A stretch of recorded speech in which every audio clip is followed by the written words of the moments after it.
JD, welcome to India today. Thank you, J.R.R. It's good to be with you.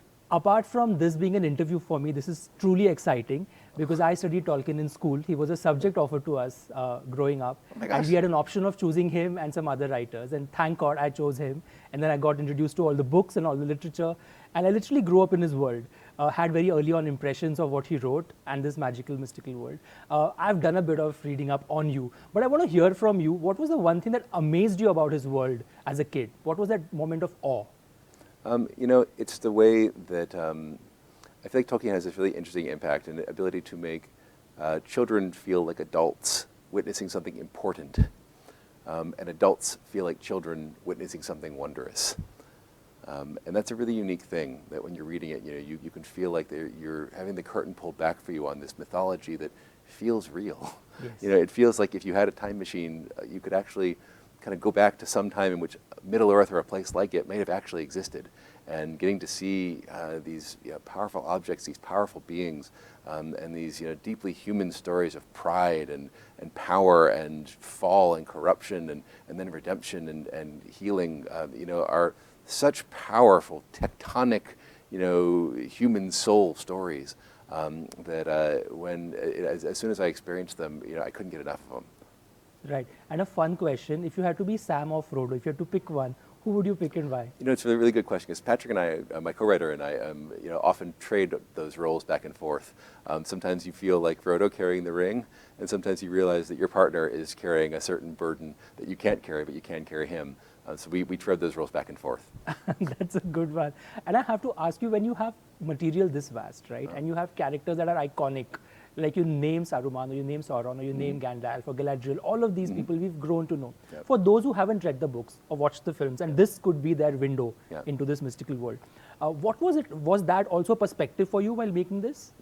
Yes, we were really, it was really important to us that this show could be for a really wide audience. It could be for super fans. So if you can order your coffee in Elvish and are really far down the rabbit hole, awesome. There will be Easter eggs for you, and there's things in every frame that you can freeze frame, and you can read the Tengwar script on the hilt of a sword and see what Elvish poem it's referencing. Or if you've never seen the movies, you've never read the books, you've never even worn a ring before, you could jump into our show and the human drama of it, and the Elvish drama and the Dwarvish drama, but the characters and the stories will be enough to, we hope will be enough to, just sweep you into Middle-earth and to get you then to invest in a larger mythology. And then hopefully eventually people will decide they want to read the books and do the deep dive. Absolutely, I hope that happens. And in a world where this term multiverse is now used so loosely, superheroes and franchises and these big budget action films, if you had the option of opening this to a multiverse and bring in characters from a completely different verse altogether, or a universe, or a different realm, who would you choose? You mean like if we could suddenly bring Obi-Wan Kenobi into Why not? That's a really interesting question, one I have not thought about before. But boy, would it be fun to it's interesting because you feel like it would need to be another property that dealt in mythology. Yes. Because there are science fiction properties, it would be very strange to bring Captain Kirk into to be hanging out with Galadriel, because you kind of feel like they're on sort of different planes, but you feel like Obi-Wan Kenobi and Gandalf would have something to talk about, right? and things to maybe teach each other. Yeah, and Yoda, you never know, sitting on the rock somewhere saying something in Elvish, that could happen as well. Yeah, exactly, because both of those franchises, both like Star Wars and Lord of the Rings, deal with questions of good and evil. Yeah. That's a question that Tolkien is really concerned with. So any time that you can get to that basic bedrock sort of human question, it's something that's going to resonate with a lot of people. Absolutely. Also, welcome to India.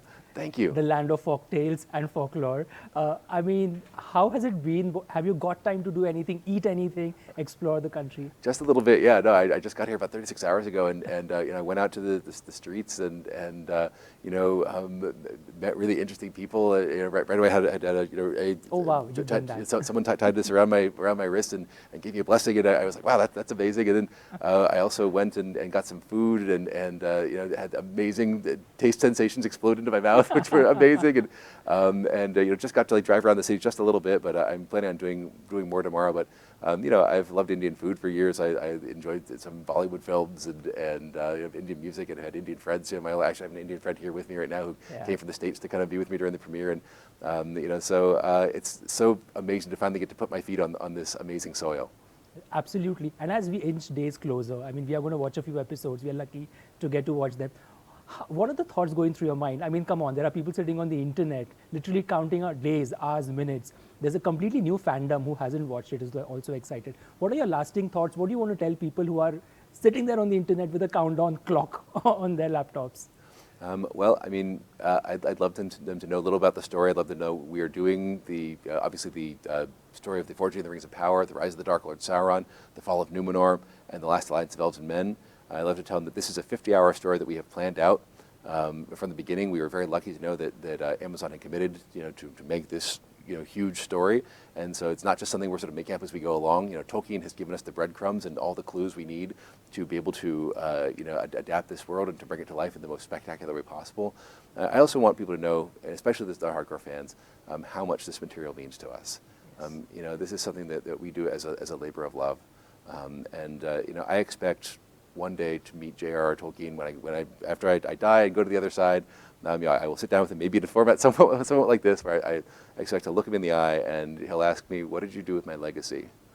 And I'll say, "I worked as hard as I possibly could and put every ounce of love and intellect and energy that I had into doing the very best job I could to bring Middle-earth to life and to bring it to fans."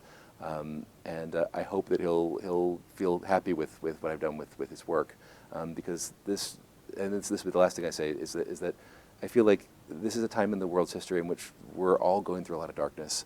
You know, every generation suffers in its own unique way, but you know, our generation is going through the economic distress, political distress, social unrest, military unrest in various parts of the world, and there's a lot of entertainment out there that is just sort of disposable. You watch it one day, you forget it the next. Tolkien is something that sticks with you. And that's because it was born in some of the most painful parts of human experience. You know, Tolkien was in the trenches of World War I, saw various of his friends die by the time he was in his early 20s. And he took that pain and wrote a fairy story. And it was a story that was a truly optimistic work, which is hard to do without it. Sometimes optimistic works just feel like, yes. But this acknowledges the human pain of our experience. And it points you towards, you know, that one little star sparkling in the sky, or the ray of sunlight that can come through the clouds. And we need a little Tolkien right now on planet Earth, and so I'm really excited for people to be able to experience it. Oh, we definitely need more Tolkien in this world right now in our lives. On that note, thank you so much. Thank you for making this. Thank you for, I mean, kudos to all the hard work that has gone behind this, from the lightman to the technician to the cast. Congratulations. Thousands of people. Thousands of people. Really looking forward to Rings of Power. A lot of them in India. We had a lot of great visual effects work that was done here as well. Yes, I believe so. So on that note, looking forward to watching. Thank you. Thank you so much, Jay. Appreciate it.